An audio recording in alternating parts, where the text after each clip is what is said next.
boa tarde a todos. É um prazer estar aqui com vocês novamente para darmos continuidade ao nosso estudo do livro dos médiuns. Estamos aqui no capítulo 23 da obsessão. Obsessão simples, fascinação, subjugação, causas da obsessão e meios de combatê-la. A leitura de hoje será do item 252, 253 e 254. Antes de iniciar a nossa leitura, eu convido vocês a nossa prece, elevando o nosso pensamento até o Mestre Jesus, acalmando os nossos corações e agradecendo a espiritualidade aqui presente, a nos auxiliar, a nos orientar, que nos capacita para compreender e transmitir os ensinamentos contidos neste trecho que será estudado hoje. Agradecendo ao nosso Mestre Maior, ao nosso Pai, pela oportunidade abençoada que temos aqui hoje de aprendermos uns com os outros e buscarmos com esse aprendizado a nossa evolução espiritual, a nossa melhoria como seres humanos e nos engrandecer com o conhecimento aqui ofertado. Graças a Deus e graças a Jesus.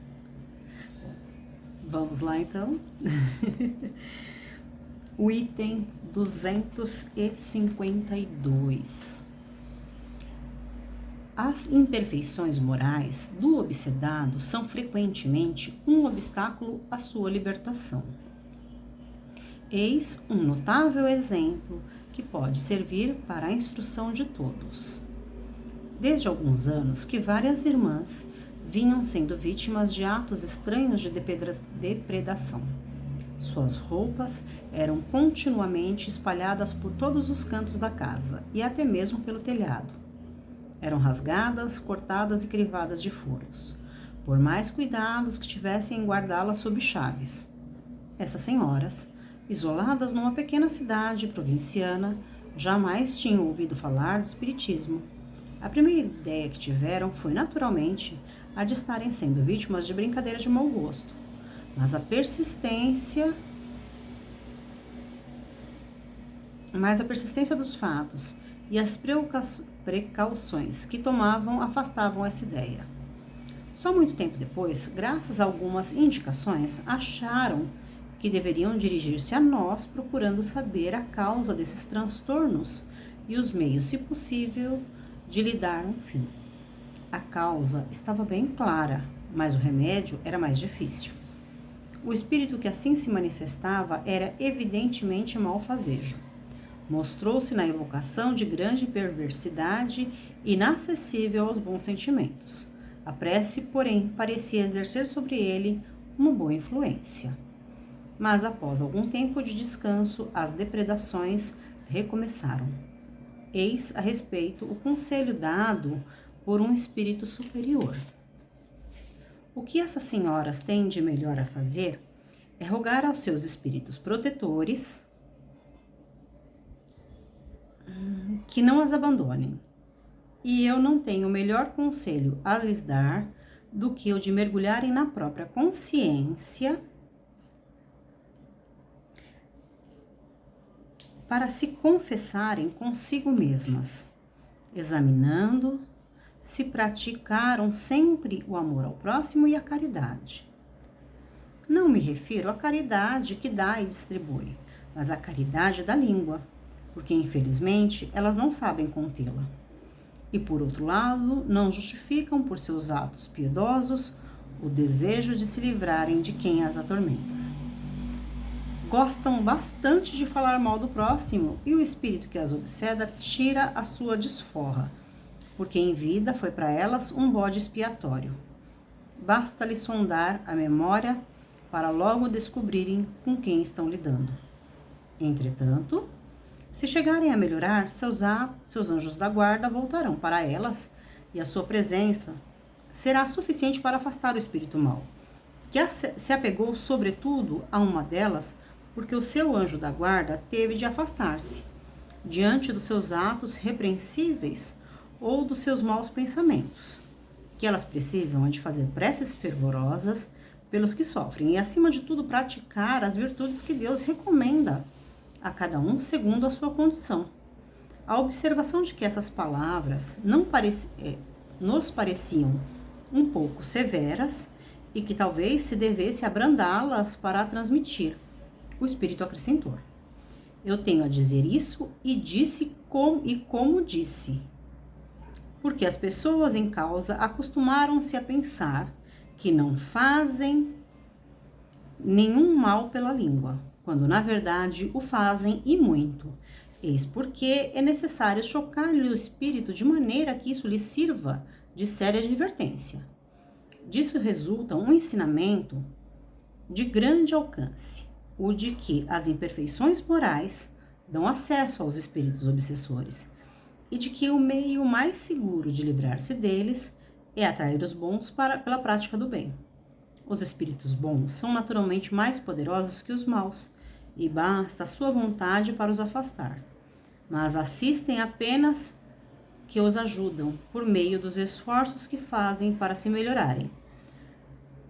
Do contrário, se afastam e deixam o campo livre para os maus espíritos, que se transformam assim em instrumentos de punição, pois os bons os deixam agir com este fim. Aqui deixa muito claro como que o espírito obsessor se liga ao obsedado,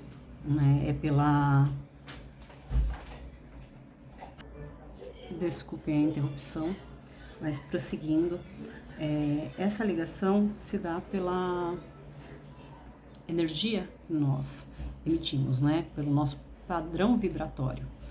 E se o nosso padrão vibratório é baixo, se as nossas atitudes trazem para perto de nós espíritos malvazejos, os famosos obsessores, a nossa ligação com eles se dá pelo nosso pensamento, pelas nossas atitudes. Sendo assim, a única maneira de desfazer essa ligação é também através dos nossos pensamentos e das nossas atitudes.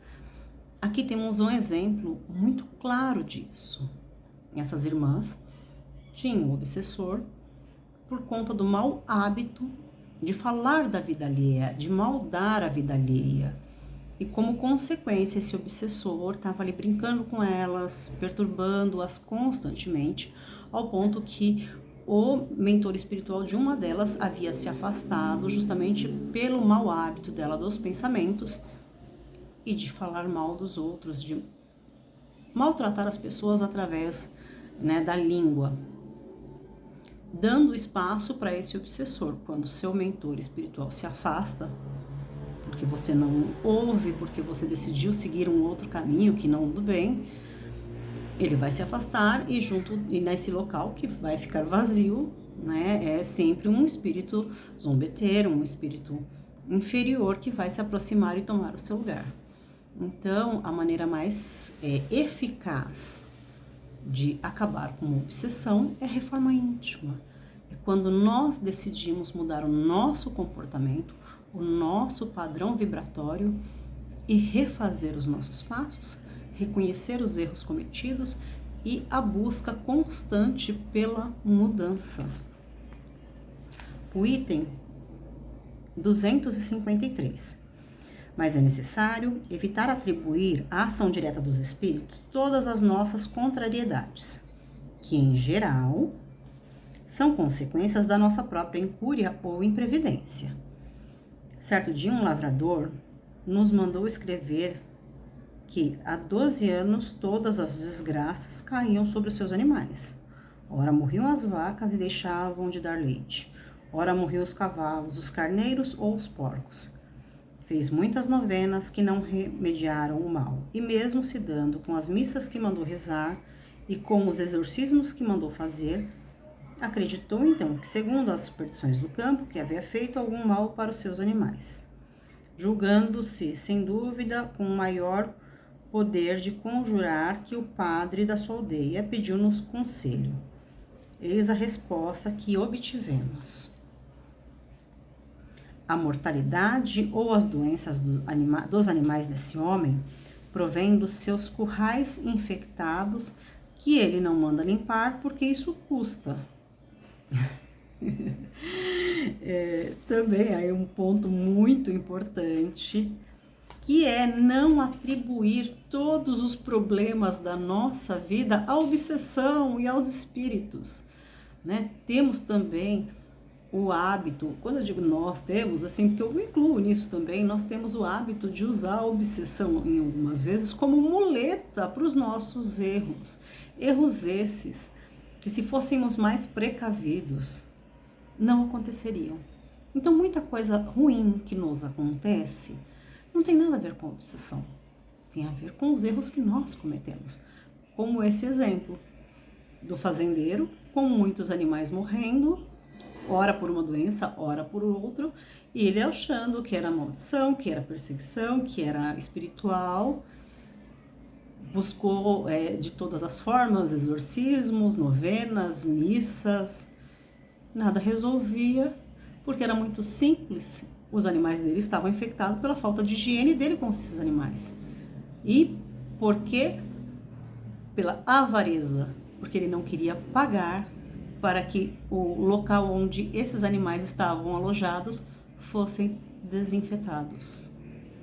Veja bem, né? Ele preferiu o prejuízo de muito e muito tempo, atribuindo ao outro uma responsabilidade que, na verdade, era dele. Um cuidado que deveria ter sido tomado por ele e não por outro. Item 254. Encerraremos este capítulo com as respostas dos espíritos a algumas perguntas, vindo em apoio do que dissemos. 1. Por que certos médiuns não podem livrar-se de espíritos maus que a eles se ligam e como os espíritos bons, que eles chamam, não têm força suficiente para afastar os outros e comunicar-se por seu intermédio? Não falta poder ao espírito bom. É o médium que quase sempre não está em condição de auxiliá-lo. Sua natureza é mais adequada a outras relações. Seu fluido se identifica mais com um espírito do que com o outro. É isso o que dá tamanha força aos que querem enganá-lo. Ou seja, por mais que seja um médium, ele não vai conseguir se desvincular do espírito obsessor, porque em muitas situações esse obsessor tem o mesmo padrão vibratório que ele. O espírito superior, que o acompanharia, consegue facilmente afastar o obsessor. Porém, o padrão vibratório do mentor espiritual, desse espírito superior, não é compatível com o do médium. E temos aí também a questão do livre-arbítrio, né? Temos as nossas escolhas. E essas escolhas nos trazem consequências.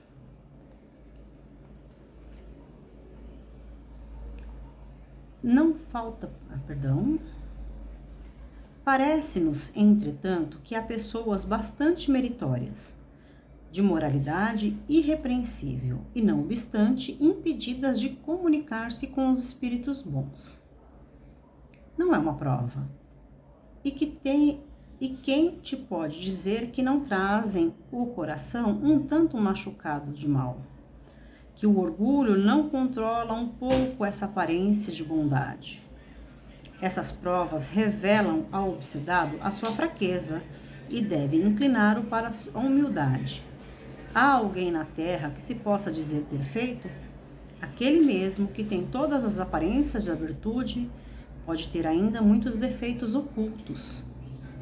Um velho fermento de imperfeição. Assim, por exemplo, dizes aqueles que não praticam o mal. Gente, desculpa a interrupção novamente, meu neném quase derrubou o celular aqui. Mas continuando. Assim, por exemplo, dizes aquele que não pratica o mal, que é leal às suas relações sociais, é um homem bom e digno. Mas sabe se essas qualidades não estão manchadas pelo orgulho? Se não há nele um fundo de egoísmo? Se ele não é avarento, invejoso, rancoroso, maledicente e muitas outras coisas que não percebes porque as tuas relações com ele não te deram motivo a descobri-las? O meio mais poderoso de combater a influência dos espíritos maus é aproximar-se o mais possível da natureza dos bons. A obsessão que impede um médium de receber as comunicações que deseja é sempre um sinal de indignidade da sua parte?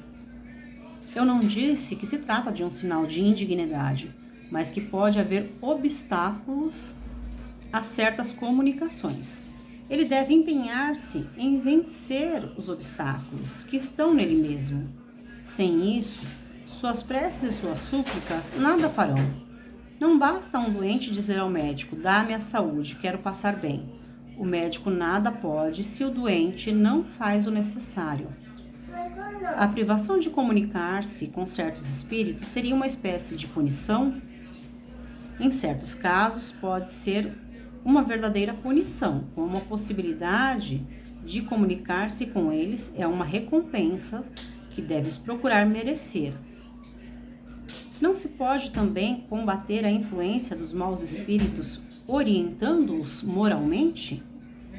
Sim, mas é o que não se faz e não se pode deixar de, mas é o que não se faz e não se pode deixar de fazer, porque é frequentemente uma tarefa que foi dada e que devias cumprir caridosa e religiosamente. Por meio dos bons conselhos, pode-se levá-los ao arrependimento e apressar-lhes o adiantamento. Como pode um homem ter mais influência nesse caso do que os próprios espíritos? Os espíritos perversos se aproximam mais dos homens que procuram atormentar do que os espíritos, pois destes se afastam o mais possível. Nessa aproximação aos humanos, quando encontram quem os tenta moralizar, a princípio não lhe dão ouvidos e até riem-se deles. Mas depois, se este souber prendê-los, acabam por sentir-se tocados. Os espíritos elevados só podem falar-lhes em nome de Deus, e isso os apavora. O homem não tem, é evidente, mais poder do que os espíritos superiores, mas a sua linguagem é mais acessível à natureza inferior.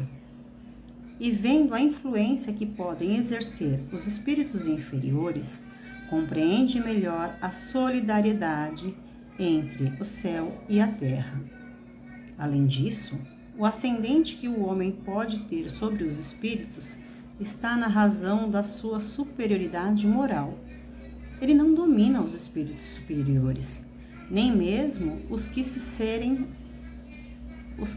serem superiores são bons e benevolentes, mas pode dominar os espíritos que lhe forem moralmente inferiores. A subjugação corpórea, em seu desenvolvimento, pode levar à loucura?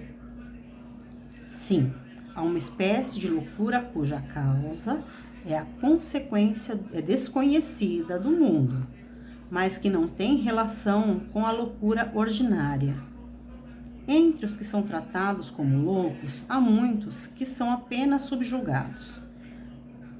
Necessitariam de um tratamento moral, enquanto os tornam loucos verdadeiros com tratamentos corporais. Quando os médicos conhecerem bem o espiritismo, saberão fazer essa distinção e curarão maior número de doentes do que o que fazem com as duchas. O que se deve pensar do que vendo algum perigo no espiritismo, julgam que o meio de evitá-lo seria proibir as comunicações espíritas. Se eles podem proibir a certas pessoas de se comunicarem com os espíritos, não podem impedir as comunicações espontâneas e essas mesmas pessoas, pois não podem suprimir os espíritos nem impedir que exerçam a sua influência oculta. Essa atitude se assemelha à das crianças que fecham os olhos e pensam que a gente não as vê. Seria loucura. Só porque os imprudentes podem cometer abusos, querem suprimir uma coisa que proporciona grandes vantagens? O meio de prevenir os inconvenientes é, pelo contrário, fazer que a conheçam a fundo. aqui finalizamos a leitura deste capítulo, neste último item. E aqui reforça tudo aquilo que nós já viemos conversando nos últimos itens, né? Como se dá a ligação do obsessor com o obsediado, com o obsedado. Essa ligação é através da influência moral, ou seja, o obsessor ele só consegue influenciar o obsidiado por conta da sua elevação moral, que ainda não é grande, né? É um espírito inferior, e ele encontra no seu obsidiado afinidade. Eles estão dentro do mesmo padrão, eles são semelhantes em pensamentos, em atitudes, por isso que acontece essa ligação. E essa ligação é desfeita a partir do momento que esse obsediado procura se modificar, procura se melhorar. Então, quando ele recorre ao auxílio dos espíritos superiores, seja numa casa espírita ou dentro de qualquer outra religião, quando ele recorre ao auxílio dos espíritos superiores e dentro de si também busca a mudança, né? Procura retirar de dentro de si esse pensamento, esse padrão vibratório e esses defeitos, digamos assim, que os ligam ao obsessor. Aos poucos essa ligação ela vai diminuindo e vai deixando de existir, porque essa ligação somente acontece por afinidade. E quando nos modificamos e procuramos a nossa melhoria, automaticamente deixamos de vibrar no mesmo padrão que o obsessor e a ligação deixa de existir. Agradeço a todos por mais essa oportunidade abençoada e em breve aguardo os comentários de vocês. Fiquem com Deus e até a próxima.